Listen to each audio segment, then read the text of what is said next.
안녕하세요. 정치를 쉽게 풉니다. 정치의 쉽단. 오늘 홍익표 민주당 원내대표는 정부 여당의 선거용 정책인 김포시 서울 편입과 공매도 금지에 대한 입장을 밝혔습니다. 먼저 공매도 한시적 금지에 대해서는 일단 동의하지만 보다 근본적인 제도적 개선이 필요하다. 즉 공매도 잘못 활용하면 우리 기관도 우리 회사도 망할 수 있다는 강력한 제도를 만들어야만 이 기울어진 운동장을 평평하게 만들 수 있다는 점을 강조했습니다. 동시에 공매도 제도 자체를 없애는 것은 또 다른 문제를 야기한다. 따라서 공매도 제도를 유지하되 잘못 악용하면 큰일 난다는 선진국 수준의 제도 개선이 근본적인 해결책이라고 역설했던 겁니다. 그러니까 공매도 자체가 문제라기보다는 공매도 악용을 처벌하는 법적 장치가 약해서 문제라는 거죠. 현재 윤석열 정부의 공매도 금지 발표를 두고 총선용이라고 비판하고 있는 블룸버그, 로이터 등의 외신들도 이런 입장을 견지하고 있는 겁니다. 결국 윤석열 정부는 총선을 앞두고 개미들의 말초신경을 자극하고 있는 가운데 민주당은 정답을 말하고 있다. 이런 기세를 봤을 때 여가부 폐지와 같은 게 연이어 나오지 않을까 싶습니다. 쉽게 말해 마구 던지고 있다.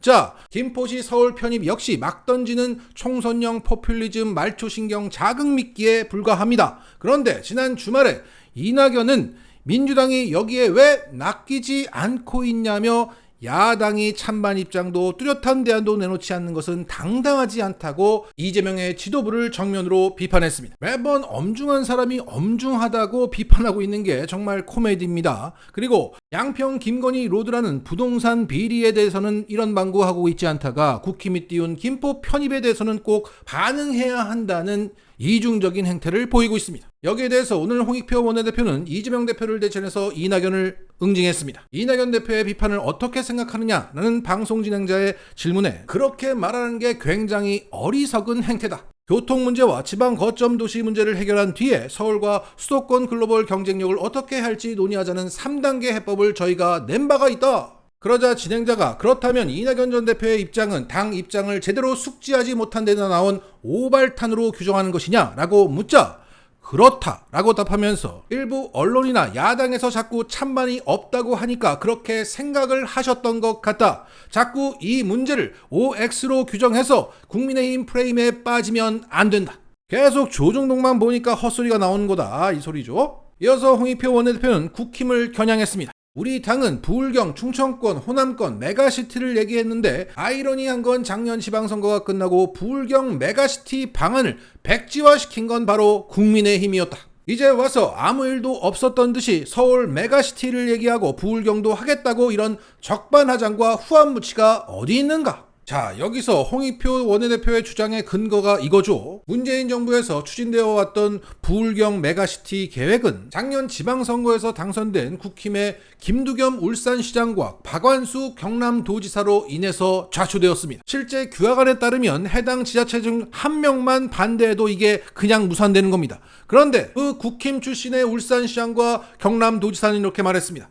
부산이 다 빨아들이면 경남이 소외된다는 그 빨대 효과 때문에 안 됩니다. 이랬던 국힘당은 지금 뭐라고 합니까? 부울경 메가시티를 재추진하겠대요. 날림도 날림이지만 돌변도 이런 돌변이 없는 겁니다. 그리고 홍익표 원내대표는 이낙연을 두고 잘 모르시면 가만히 계세요. 그것은 바보 같고 어리석은 소리라고 공개 면박을 줬습니다. 총선을 앞두고 한때 우군이어서 이낙연의 입김이 홍익표를 통해서 들어가고 있나? 홍익표가 이낙연의 마지막 동아줄은 아닐까? 라고 보고 있기 때문에 이낙연의 당내 입지가 그나마 있었는데 오늘 홍익표의 면박은 이낙연에게 치명타입니다. 에이, 저거 뭐 아무것도 없네. 조선일보는 이 기사를 통해서 이낙연을 조롱하고 있는 겁니다. 자, 정리하겠습니다. 정부 여당이 선거용 정책을 막 던지는 가운데 정책통 홍익표 원내대표가 잘 대응하고 있다. 그리고 낙지는 그 움직임을 멈출 때까지, 그 꼼지락까지 멈출 때까지 잘근잘근 끝까지 씹어줘야 제맛이다. 그래야 뒤탈이 없다. 라스뉴스! 오늘 조국 전 장관은 김어준의 겸성공장에 출연해서 윤석열의 사이비 법치를 통렬하게 비판하고 향후 정치적 행보에 대한 입장을 밝혔습니다. 먼저 윤석열이 방통위와 방심위를 앞장세워서 유튜브 등의 인터넷 언론을 규제하겠다고 나섰는데 그것은 법기술자들의 명백한 헌법 위반이라고 규정했습니다. 현 방심위는 인터넷 언론의 얘기를 정보라고 규정해서 정보통신망법으로 규제할 수 있다고 해석했는데, 그것은 정보가 아니라 언론 활동으로 모든 판례가 해석하고 있다. 따라서 언론중재법이 적용되어야 함에도 불구하고 이것을 정보통신망법으로 규제한다면 이것은 명백한 탄핵 사유에 해당된다고 말했습니다. 그리고 무엇보다 이정섭 검사의 비위를 짚으면서 그가 수사하고 있는 쌍방울 대북 송금 사건에 대해서 깔끔하게 정리했습니다. 이것이 제3자 뇌물죄라면 돈을 주라고 시킨 이재명 대표와 돈을 받은 북한의 송명철이라는 사람이 박근혜, 최순실처럼 매우 가까운 경제 공동체임을 검찰이 입증해야 하는데, 그렇게 입증할 수도 없고 그렇게 볼 수 있는 근거도 없다. 그리고 북한의 송명철이 이재명 방북을 결정할 수 있는 권한이 있는 사람이어야 하는데, 그런 권한이 있는지, 김정은에게 돈이 갔는지를 검찰이 송명철을 압수수색해서 입증해야 한다. 북한을 압수수색할 수 있겠느냐? 따라서 이것을 입증할 수 없다. 더욱이 검찰이 내세운 그 목적, 스마트팜 사업은 경기도에서 사업성이 없다고 일찍이 포기했다는 공문이 있는 상황이다.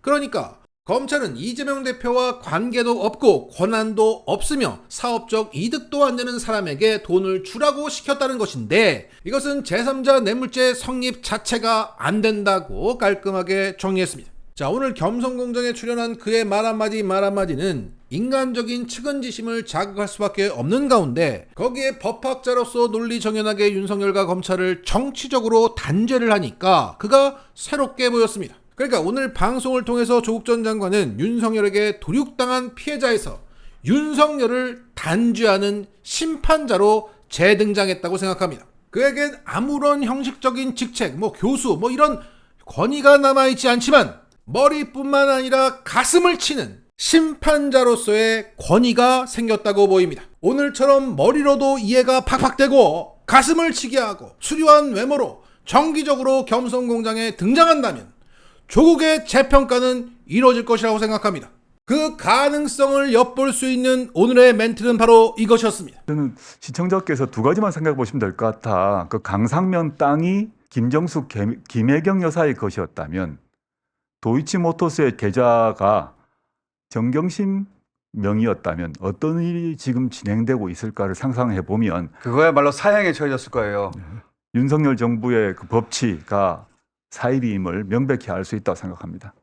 이후 조국 전 장관은 김어준의 총선 출마 질문에 비법률적 명예회복 길도 생각 중이라고 말하면서 출마 도전 여지를 남겼습니다. 현재 이에 대한 갑론을박이 진행 중에 있습니다. 크게 보면 조국 전 장관의 명예회복이 필요하다는 의견에는 일치하고 있지만, 이번 총선에서 명예회복을 하자는 의견과 총선 이후에 보궐 등을 통해서 추후에 하자는 의견이 상충하고 있는 겁니다. 저는 조국 전 장관이 어떤 선택을 하든 그것을 막을 자는 없다고 생각합니다. 그의 선택은 존중되어야 마땅하고, 그가 어떤 선택을 하든 그 선택이 좋은 결과를 낼 수 있게 지지하는 것이 우리의 몫이라고 생각합니다. 자, 정리하겠습니다. 오늘 조국 전 장관은 윤석열 피해자에서 윤석열 심판자로 재평가받을 가능성을 확실하게 각인시켰습니다. 다음 총선은 윤석열 심판이기 때문에 그의 선택의 폭은 넓다.